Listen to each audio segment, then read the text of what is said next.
Hello दोस्तों, नमस्कार। अभी की सबसे बड़ी खबर आ रही है, जहां जिनपिंग की सेना में पड़ गई बड़ी फूट। चीनी जनरल ने उठाए कई सवाल। बताएंगे मिलिट्री एक्सरसाइज को लेकर सबसे बड़ा खुलासा हुआ है दोस्तों, चीनी सेना को लेकर। साथ ही साथ बताएंगे ढाका में भारत और बांग्लादेश के सीमा सुरक्षा बलों में सबसे बड़ी मीटिंग। साथ ही बीबीसी की खालिस्तानी समर्थक सिख एंकर के खिलाफ की गई है शिकायत। जी हाँ दोस्तों, साथ ही समंदर के बाद अब जमीन पर चीन को घेरने की बहुत बड़ी तैयारी। भारत के कदम से बिलबिलाया ड्रैगन। और इसी बीच आपको बताएंगे जहां पश्चिम बंगाल में भी इंडिया गठबंधन को तगड़ा झटका। ममता बनर्जी ने सभी 42 सीटों पर उतारे अपने लड़ाके, जिसके बाद बीजेपी का क्या रहा रिएक्शन। दोस्तों सारी चीजें आपको, सारी खबरें बताएंगे। बस आप बने रहेगा वीडियो का अंत तक। और खबरों में आगे बढ़ने से पहले अपने देश भारत का, भारतीय सेना का दिल से समर्थन करते थे वीडियो को लाइक करके, चैनल को सब्सक्राइब करके, बेल आइकन दबा के कमेंट में जय हिंद जरूर कहिएगा। बात करें पहली बड़ी खबर की, जहां जिनपिंग की सेना में पड़ी बड़ी फूट। चीनी जनरल ने उठाए सवाल, मिलिट्री एक्सरसाइज को बता डाला फर्जी। जी हाँ, चीन के जनरल ने अपनी सेना पर सवाल उठाते हुए सेना अभ्यास को फर्जी बताया है। एक रिपोर्ट के अनुसार चीन में राष्ट्रपति शी जिनपिंग की सेना में फूट सामने आई है, जिसके बाद चीनी जनरल ने सैन्य अभ्यास पर सवाल उठा दिए हैं। चीन के एक शीर्ष सैन्य अधिकारी ने जन मुक्ति सेना यानी पीएलए की बहुप्रचारित वास्तविक युद्ध अभ्यास की फर्जी युद्ध क्षमताओं पर ऐसे समय में आशंका जताई है, जब राष्ट्रपति शी जिनपिंग ने इसे युद्ध जीतने के लिए समुद्री सैन्य संघर्ष के वास्ते तैयार होने का आदेश दिया है। चीन के शक्तिशाली केंद्रीय सैन्य आयोग के उपाध्यक्ष जनरल हे वेईदोंग ने यह टिप्पणी मंगलवार को पीएलए के एक प्रतिनिधि मंडल के साथ चर्चा के दौरान आई। मीडिया को उपलब्ध बैठक के विवरण से यह जानकारी मिली है। सीएमसी शीर के नेतृत्व वाले तीनों सशस्त्र बलों का संपूर्ण उच्च कमान है। जी हाँ, साथ ही साथ अगली खबर बता दें, ढाका में भारत और बांग्लादेश के सीमा सुरक्षा बलों में बड़ी मीटिंग। सीमा पार अपराधों की रोकथाम पर हुई बड़ी चर्चा। जी हाँ, भारत और बांग्लादेश के सीमा सुरक्षा बलों ने ढाका में 5 से 9 मार्च तक महानिदेशक स्तरीय समन्वय सम्मेलन आयोजित किया और सीमा पार अपराधों की रोकथाम और सीमा बुनियादी ढांचे के निर्माण पर चर्चा की। भारतीय प्रतिनिधिमंडल का नेतृत्व सीमा सुरक्षा बल के महानिदेशक नितिन अग्रवाल ने किया, जबकि बांग्लादेश प्रतिनिधिमंडल का नेतृत्व बॉर्डर गार्ड बांग्लादेश के महानिदेशक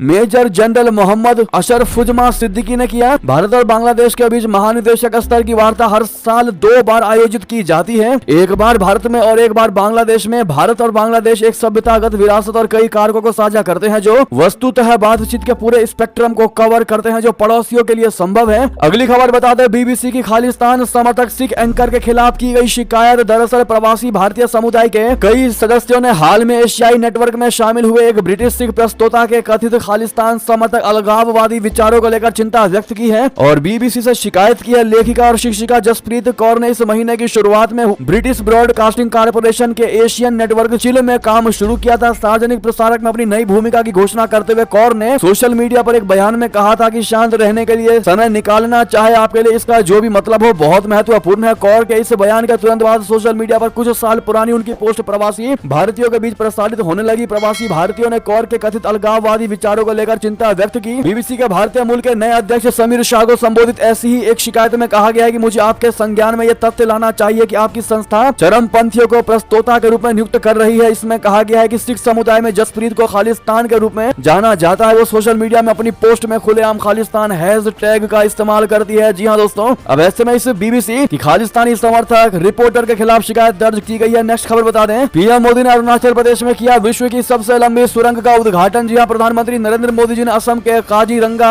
राष्ट्रीय उद्यान में जंगल सफारी और अरुणाचल प्रदेश में दुनिया की सबसे लंबी बाय लेन सुरंग यानी सेला टनल का उद्घाटन किया। इस सुरंग के पीछे का उद्देश्य हर मौसम में कनेक्टिविटी बढ़ाना और चीन सीमा के साथ अरुणाचल प्रदेश के तवांग और कामेंग क्षेत्रों में तेजी से सैन्य तैनाती की सुविधा प्रदान करना है। 8 मार्च को पीएम मोदी जी असम पहुंचे। 9 मार्च को वो सुबह काजीरंगा नेशनल पार्क और टाइगर रिजर्व में जंगल सफारी पर गए। उन्होंने सबसे पहले पार्क के सेंट्रल कोहरा रेंज में हाथी की सफारी की। इसके बाद वो वन अधिकारियों के साथ उसी रेंज में जीप सफारी पर गए। उन्होंने एक ऑनलाइन पोस्ट में कहा कि आज सुबह मैं असम के काजीरंगा राष्ट्रीय उद्यान में था। हरे भरे हरियाली के बीच स्थित ये यूनेस्को विश्व धरोहर स्थल राजसी के एक सींग वाले गेंडे सहित विविध वनस्पति और जीवों में समृद्ध है। जी हाँ, तो वहीं आपको ये भी पता होगा कि समंदर के बाद अब जमीन पर चीन को घेरने की बड़ी तैयारी की है भारत ने और भारत के इस कदम से बिलबिला उठा है ड्रैगन। जी हाँ, भारत और चीन के बीच पूर्वी लद्दाख की सीमा पर कई सालों से जारी तनाव कम होने का नाम नहीं ले रहा है। इस बीच भारत ने चीन की हरकतों को देखते हुए और सैनिकों की तैनाती का फैसला लिया है। हालांकि चीन को यह पसंद नहीं आ रहा है। चीनी विदेश मंत्रालय के एक प्रवक्ता ने कहा कि विवादित सीमा पर और सैनिक तैनात करने का भारत का कदम तनाव कम करने के लिए अनुकूल नहीं है। एक रिपोर्ट के अनुसार भारत ने चीन के साथ अपनी विवादित सीमा को मजबूत करने के लिए अपनी पश्चिमी सीमा से हटाकर 10,000 सैनिकों को उत्तरी सीमा के नजदीक तैनात कर दिया था। भारत की इस रणनीतिक कदम से चीन भड़का हुआ है। चीन के विदेश मंत्रालय की प्रवक्ता माओ निंग ने कहा कि हम भारत के साथ मिलकर सीमा और उसके आसपास के क्षेत्रों में शांति और स्थिरता स्थिरता के लिए काम करने को तैयार है। एलएसी को लेकर भारत के कदम शांति स्थापित करने के पक्ष में नहीं है, ऐसा बयान दोस्तों चीन के विदेश मंत्रालय माओ निंग ने दिया है। लेकिन इतने सालों से भारत जो चाइना से रिक्वेस्ट कर रहा है दोस्तों, शांति की अपील कर रहा है, आखिर उसका क्या? चीन ने एक बार भी भारत की बात नहीं मानी, हर बार वो हाँ में हाँ मिलाता है और बाद में भारत पर हमला करने की कोशिश करता है, कोई ना कोई ऐसी हरकतें कर देता है जिससे भारत को गुस्सा आना तय हो जाता है। दोस्तों अगली खबर बता दें, अफगानिस्तान में भारत पैठ बना रहा और हम बस देख रहे हैं। पाकिस्तानी एक्सपर्ट ने अपनी सरकार को ही सुना दी खरी खरी। जी हाँ, पाकिस्तान के ईरान और अफगानिस्तान से रिश्तों में तनाव के बीच भारत के इन दोनों देशों से रिश्ते बेहतर हो रहे हैं। खासतौर से अफगानिस्तान की तालिबान सरकार के साथ हालिया समय में भारत की नजदीकी बढ़ती दिखी है। अफगानिस्तान ने ईरान में भारत के बनाए चाबहार पोर्ट में भारी निवेश भी किया है। इस सब को लेकर पाकिस्तान के राजनीतिक टिप्पणीकार और यूट्यूबर कमर चीमा ने अपनी सरकार को घेरा है। कमर चीमा ने अपने वीडियो में कहा कि विदेश नीति को लेकर पाकिस्तान लगातार असमंजस में है और ये उसके लिए बहुत बड़ी मुसीबत का सबब बन रहा है। उन्होंने कहा कि बीते कुछ वक्त से हम देख रहे हैं कि पाकिस्तान और अफगानिस्तान तालिबान के ताल्लुक कमजोर हो रहे हैं, खासतौर से टीटीपी को लेकर दोनों में तनाव है। तो वहीं दूसरी ओर भारत की अफगान तालिबान से नजदीकियां बढ़ रही हैं। हाल ही में भारत का प्रतिनिधिमंडल अफगानिस्तान पहुंचा है और भारत सरकार ने काफी मदद भी काबुल भेजी है। जी हाँ, कमर चीमा ने कहा कि पाकिस्तान में कहीं ना कहीं चिंता है और ये महसूस किया जा रहा है कि उसके संबंध अफगानिस्तान से टूट रहे हैं। एक समय वो था कि भारत को अफगानिस्तान की जमीन का अपने खिलाफ इस्तेमाल का डर रहता था, आज इसके उलट पाकिस्तान यही बात कह रहा है कि हमारे खिलाफ अफगानिस्तान की जमीन इस्तेमाल हो रही है। यानी कि दोस्तों भारत की कूटनीति वाकई में इतनी मजबूत हो चुकी है दोस्तों कि अब पाकिस्तान के एक्सपर्ट भी डरे हुए हैं कि भारत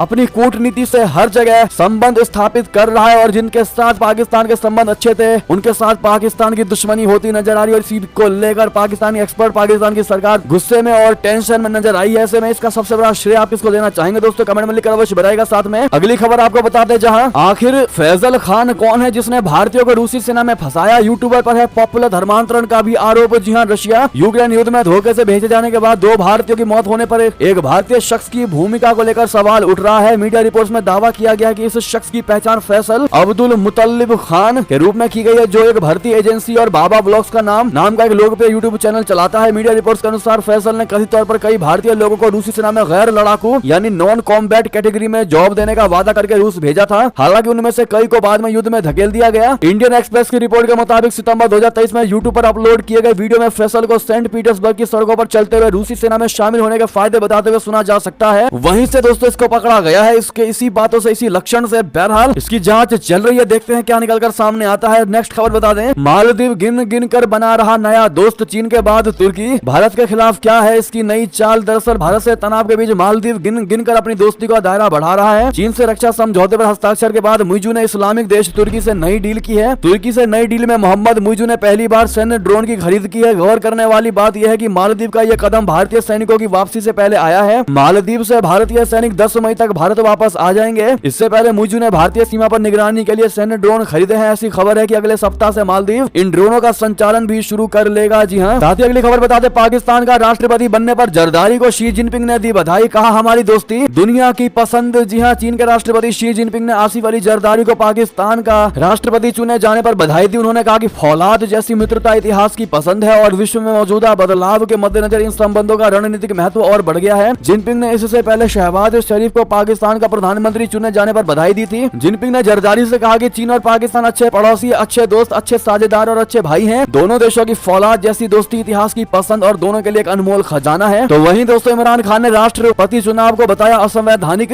देशव्यापी प्रदर्शन का भी कर दिया आह्वान। जी हाँ, जेल में बंद पूर्व प्रधानमंत्री इमरान खान की पार्टी ने पाकिस्तान के राष्ट्रपति पद के लिए शनिवार को हुए चुनाव को असंवैधानिक और अस्वीकार करार देते हुए लोगों से रविवार को चुनावी डकैती के खिलाफ देश भर में शांतिपूर्ण विरोध प्रदर्शन करने का आग्रह किया है। आसिफ अली जरदारी को पाकिस्तान के 14वें राष्ट्रपति के रूप में चुना गया है, जिसको क्लियरली दोस्तों पीटीआई के नेताओं ने, पीटीआई पार्टी ने असंवैधानिक बताया है। अगली खबर की बात करें, जहां पश्चिम बंगाल में भी इंडिया गठबंधन को तगड़ा झटका। ममता बनर्जी ने सभी 42 सीटों पर उतारे अपने लड़ाके। जी हां, लोकसभा चुनाव 2024 के लिए ममता बनर्जी की पार्टी टीएमसी ने अपने उम्मीदवारों का ऐलान कर दिया है। टीएमसी पश्चिम बंगाल की सभी 42 सीटों पर अकेले चुनाव लड़ेगी। टीएमसी ने पश्चिम बंगाल की सभी 42 सीटों पर अपने प्रत्याशी उतारे हैं। टीएमसी की लिस्ट में कई नाम रिपीट हुए हैं तो कई नाम नए चेहरे भी देखने को मिले हैं। टीएमसी ने टीम इंडिया के पूर्व क्रिकेटर यूसुफ पठान को भी मौका दिया है। टीएमसी ने यूसुफ पठान को बहरामपुर से उतारा है। यहाँ से कांग्रेस नेता अधीर रंजन चौधरी सांसद है। बाकी टीएमसी उम्मीदवारों की लिस्ट हमने स्क्रीन पर दिखा दिया है दोस्तों, आप देख पा रहे होंगे। तो वहीं टीएमसी की रैली में ममता बनर्जी ने दिया नारा, कहा गली गली में गर्जन, बीजेपी का विसर्जन। जी हाँ, कोलकाता के ब्रिगेड ग्राउंड में टीएमसी की रैली में पार्टी सुप्रीमो और सूबे की सीएम ममता बनर्जी ने बीजेपी पर जमकर हमला बोला। जिस मेट्रो का उद्घाटन करने पीएम मोदी आए थे वो मैंने ही बनाई थी, मैंने परियोजना के लिए भुगतान किया। साथ ही कहा कि एनआरसी लागू नहीं होने देंगे, आधार कार्ड की स्क्रैपिंग नहीं होगी। साथ ही साथ दोस्तों जिस प्रकार से ममता बनर्जी ने नई लिस्ट जारी की है दोस्तों, और उनको लग रहा है कि फिर एक बार वो बंगाल में जीत जाएंगे और बीजेपी को हरा देंगे। क्या लगता है दोस्तों आपको, कैसा पॉसिबल है, या फिर इस बार बंगाल की जनता टीएमसी को करारा जवाब देगी और जंगल राज खत्म करेगी? जो भी आपको लगता है कमेंट में लिखकर जरूर बताएगा। बहरहाल ये थी अभी की सारी बड़ी खबरें। आपको हमारी खबर कैसी लगी? आशा करता हूँ बहुत अच्छी लगी होगी। अगर थोड़ी भी अच्छी लगी तो इस वीडियो को दोस्तों में, भाइयों में, साथियों में, रिश्तेदारों में शेयर अवश्य कर दीजिएगा। और अभी कर दीजिए इस वीडियो को लाइक, चैनल कर दीजिए सब्सक्राइब, बेल आइकन दबाइए। साथ ही कमेंट बॉक्स में लिख दीजिएगा जय हिंद जय भारत। और यहाँ तक बने रहने के लिए आप सभी का बहुत बहुत धन्यवाद।